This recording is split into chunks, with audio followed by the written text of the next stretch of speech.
Hey guys, welcome back to another episode of the Mind Muscle Connection podcast. Today is a Q&A episode, and I'm going to dive into 3 questions. But first, before I do that, just going to go over a few ways you can help support the podcast. So first, if you found this podcast to be helpful in any way, if you could leave a rating and review, and that will help more people find this podcast moving forward. Next, if you haven't found me or don't follow me on Instagram, make sure you give me a follow, Jeff, HOEHN _, and that's where I'm most active on social media. And then I do have a free class on body recomp and nutrition periodization. So I like to break these down into short-term body recomp, long-term body recomps. With the body recomp free course or free class, I go over what to do, how to do it, and everything like that. Nutrition periodization, I go over each nutrition phase, what it entails, adjustments, mistakes. Again, both of these are free and the links are in the show notes.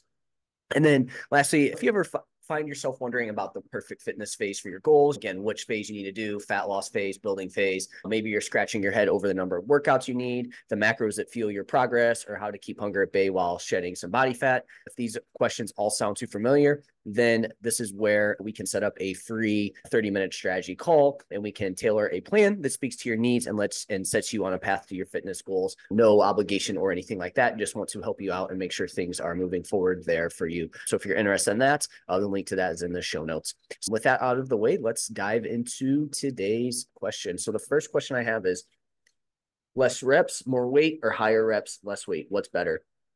This is a common question, right? Hey, should I do more reps, less weight, more weight, less reps? And again, I think first, it's better for what, right? Are we talking body composition? Are we talking strength? Because if it's strength, then obviously you need to do more weight, less reps, right? If it's just, hey, I'm trying to build some muscle, I want to improve my body composition, lose a little bit of body fat, I think there's a little bit more flexibility built into it, right? So that's the first thing. Really, you need to define what you're doing this for. I think a lot of times people are just like, I'm working out, and then that's what what are you specifically trying to get from working out? And if there is no specific goal, that's fine too. I think just working out is healthy. But if we're going to add, and it's going to help your overall health, but if we're going to ask what's better, we need to have some sort of goal linked to this. So again, I'm going to take this from the standpoint of body composition, just adding some muscle, looking better, things like that.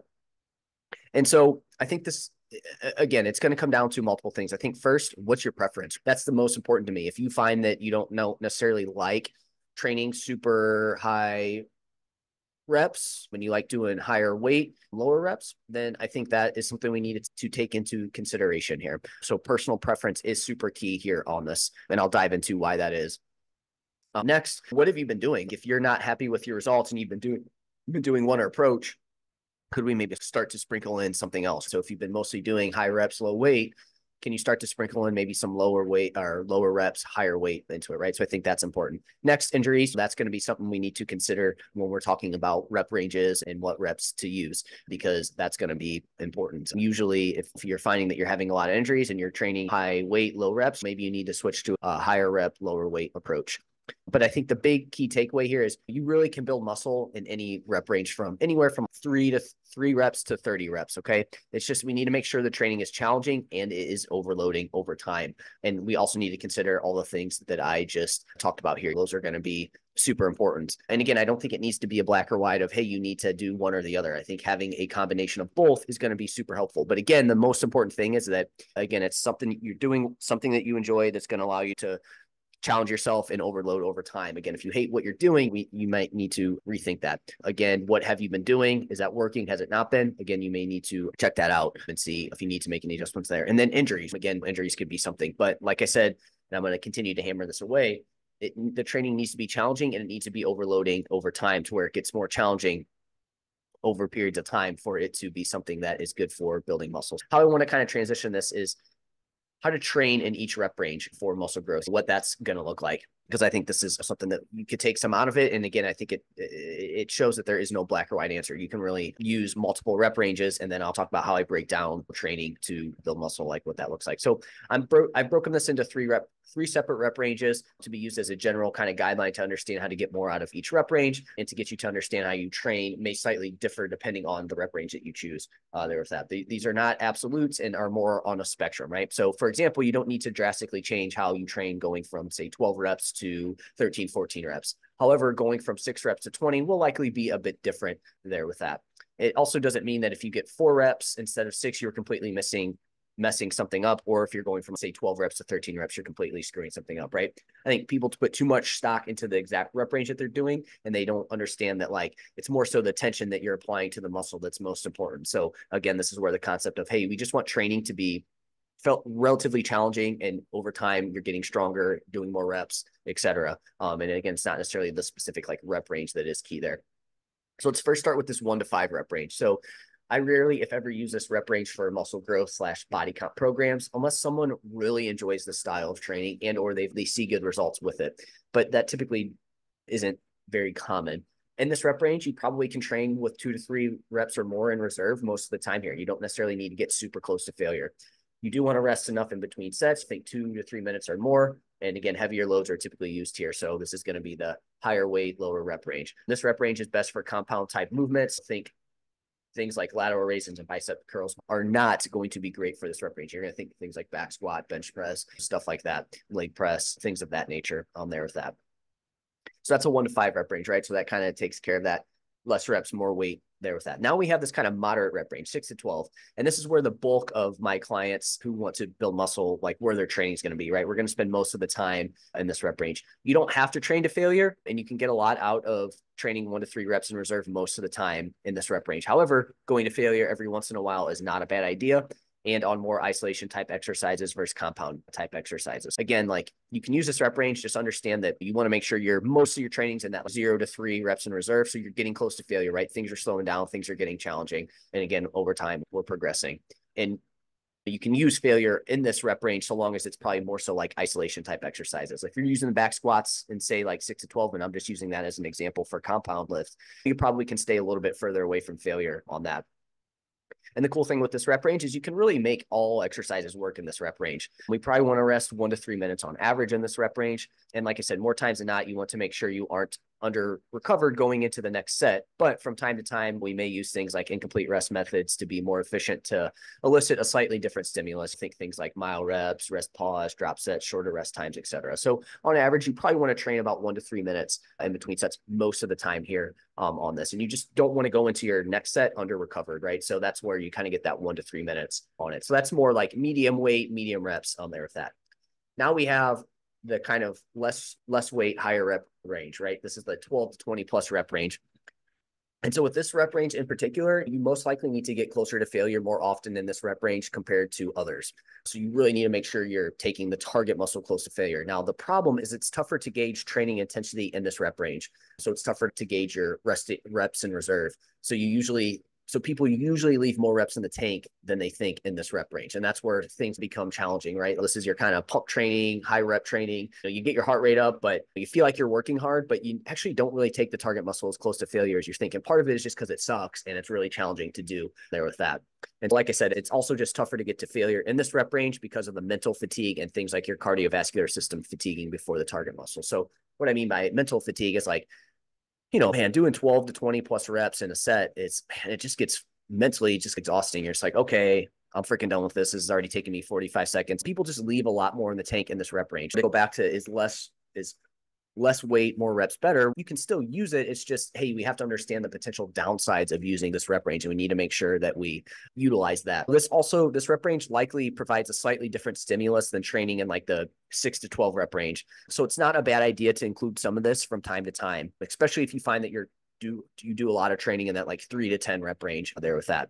Again, it's a potentially good rep range to use if there's an injury. Like I talked about, injury could be something there with that you'd want to look at. And then also, like I said, if you want to change up, if you've been doing a certain rep range and maybe it's not working for you, you can switch it up, right? It might be a good thing to switch up from that, like I mentioned earlier. I would say compound type lifts are not ideal in this rep range. So like back squats, you're probably not going to do in the 12 to 20 plus rep range. Deadlifts, you're probably not going to do in the 12 to 20 plus rep range. Bench press, rows, stuff like that, right? You're probably going to use more isolation type exercises.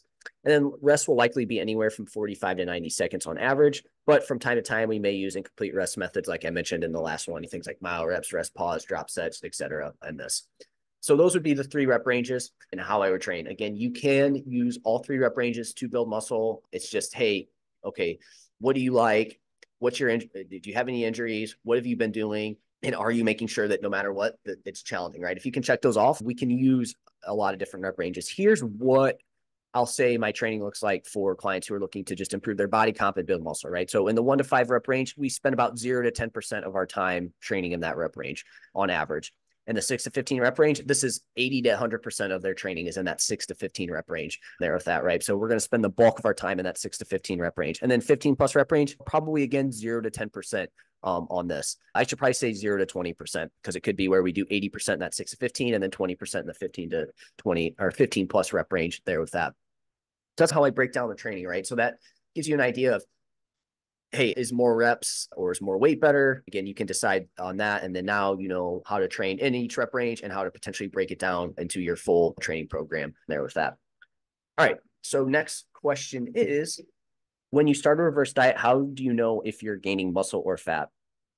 So again, so unfortunately, when it comes to muscle growth, there's no way that you're going to be able to know for sure if you're building muscle, right? So you just have to rely on the habits / process versus monitoring one exact measurement. And so what I mean by that is you're just unfortunately going to have to follow good muscle building practices in this process, because again, there's not going to be one metric that's, oh, hey, that's muscle that you're building there on that. So I think the first thing is, so let's talk about what those methods are. So I think first, if you're staying adherent to your nutrition plan, so you're not gaining weight too quickly. So look at that. If you're worried about gaining too much fat versus muscle in a reverse, are you sticking to your nutrition plan that you have, right? And just paying attention to your weight. You going from eating low calories to then eating a little bit more calories and you see your weight come up a little bit, that's just probably some water weight and glycogen storage filling out. Now, if week over week you keep adding, say, 2 pounds per week on average, or 1 to 2 pounds per week on average, okay, now you're probably getting into that range of, hey, you're adding too much body fat versus muscle there with that. So look at, are you staying adherent? And then also just monitor your scale weight to make sure that on average and over time, you're not gaining, say, more than 1 to 2 pounds per week, and maybe even less than that you'd probably want to hit. So usually it's around 0.25 to 0.5% of body weight per week there on that. So just monitor that. If you see it coming up too quickly, week over week, you will want to look into your methods and adherence to the plan and see if you can improve that, because that's going to be a problem there. You're likely gaining more body fat the quicker you gain. Now, like I said, initially when you are lower calorie and then you transition to eating more food, you're probably going to see your water weight come up a little bit. There's that. Next, so long as you're lifting weights, you're going to be in a good spot. In this process, make sure you are lifting weights. I just can't stress that enough. If you're gaining weight or trying to do a reverse without training to build muscle, you're just going to be shooting yourself in the foot here. You need to make sure you're lifting weights, eating enough protein as well. So making sure that you're not completely going low with protein, right? That's going to put you in a good spot. Again, you don't necessarily have to eat massive amounts of protein, but just making sure you're not underdoing the protein there. So if you do those things, you're going to be gaining mostly muscle limiting fat gain in this process. Now, if you're not doing those things, your weight's coming up super quickly, then, you might be gaining a little bit more body fat than you want in your reverse diet. Some other ways to know: your midsection measurements aren't gaining at a much faster rate than your limbs. So I said at a much faster rate. You're probably going to see your midsection come up slightly during this period of time. I don't think it's feasible to continue to eat more calories and expect your midsection to go down. I'm going to talk about reverse dieting this here in a minute, and you're probably not going to see that happen. If your midsection is like outpacing everything else from a measurement standpoint, like that's growing exponentially compared to your arms, legs, stuff like that, okay, you might be gaining a little bit more body fat than you want. Again, how your clothes are fitting and looking specifically at the midsection. Okay, are they maybe getting a little bit tighter in your arms and your limbs, but not necessarily in your midsection? That's a good sign. Now, if they're getting tighter in your midsection, pants are getting super tight, but then like your arms aren't necessarily filling out, your shoulders aren't filling out, your quads aren't filling out, okay, then you might be gaining a little bit more body fat than you would want, right? So these would be things that I would look at with gaining muscle in a reverse diet. Like I said, unfortunately, there's not one good way that you can do this, that you can measure this, unfortunately. Next, where I kind of want to take this now is just some reverse dieting myths and how I typically use them with clients and what we use them for. So a reverse diet is a period of time following a fat loss diet where you gradually increase your calories back to your estimated maintenance calories. So I think it's important to get on the same page with the reverse diet. Like a lot of times people say they'll do a reverse diet to put their metabolism in a good spot.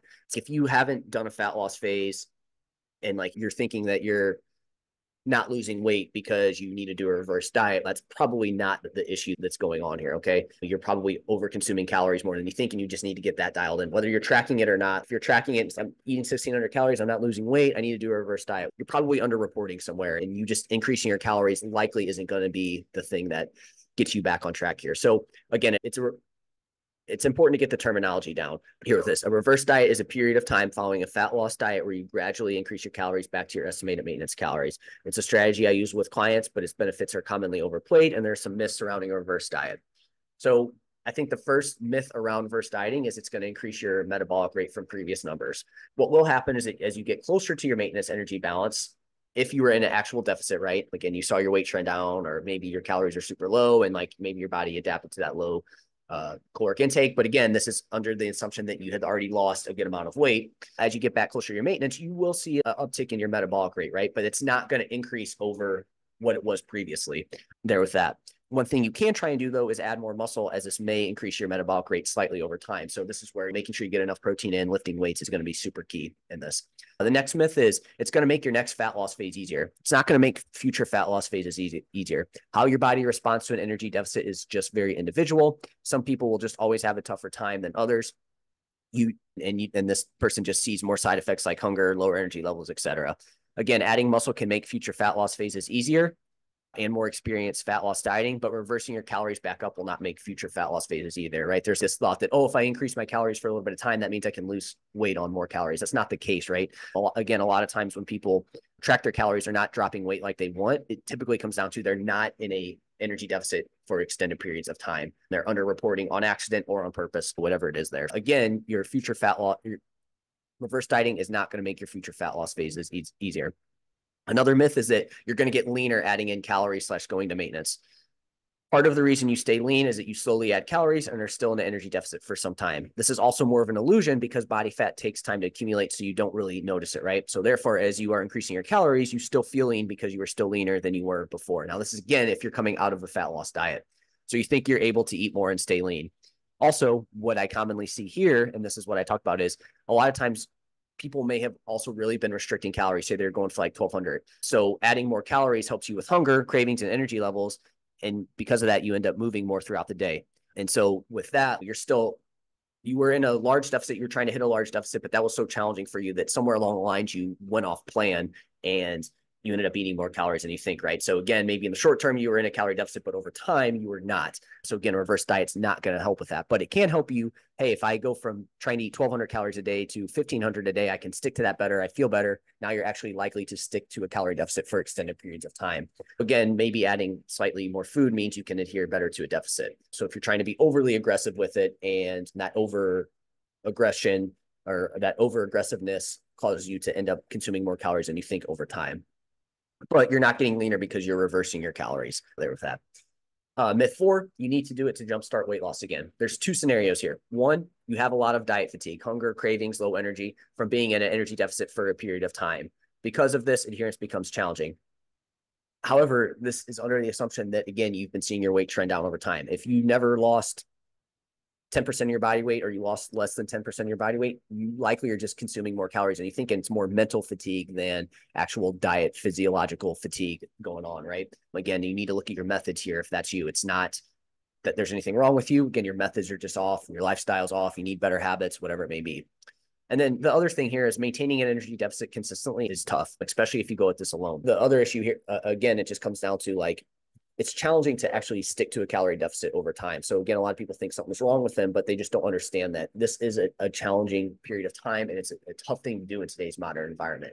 So in both of these scenarios, you think you're in an energy deficit, but you're not. You might need to take a break from fat loss dieting for a bit of time or check your adherence if this is you. So if you are just mentally fatigued from trying to diet, not seeing the results you want, you might need to just take a break of, okay, hey, I need to just go to my maintenance calories and eat there versus trying to continue to push this. It's clearly not working. I need to work on my habits, my overall lifestyle, whatever it may be. Or you just really need to double check your adherence. You're probably underreporting calories on accident. Maybe you're forgetting to log some things and whatnot there. So those are some big kind of common myths that I see with reverse dieting. Again, a lot of people think that it's some magical thing here, but hopefully that helps you understand maybe where it can work and where it cannot. How I typically use them is with clients and why I use them. One, it helps to make sure you don't overshoot your maintenance calories. So we use this with clients to help make sure they don't overshoot their maintenance calories. Most people just wing their post-diet period. So by slowly increasing their calories, it helps them stay on track and ensures they don't overeat following their fat loss diet. So again, this is in the context of, hey, You were in a fat loss diet. You lost at least 5 to 10% of your body weight. Okay, now we're going to use this reverse diet to help you get back to your estimated maintenance calories and not overshooting things. 2, a truth here is there's going to be some weight gain following your diet. When you increase your food intake, you will see your weight go up. You're basically like a dry sponge, ready to soak up anything and everything. However, if done right, most of this will just be water weight increases and not fat gain. Plus, you're just going to have more food in your body at any one time. There with that. The leaner you are, the more likely you don't want to do a reverse diet. You probably just want to get to your maintenance calories as soon as possible. So if you're like sub 15 to 17% for women, sub 8 to 10% for men, then you likely just want to get back to your maintenance calories. You don't really want to mess around with slowly increasing your calories.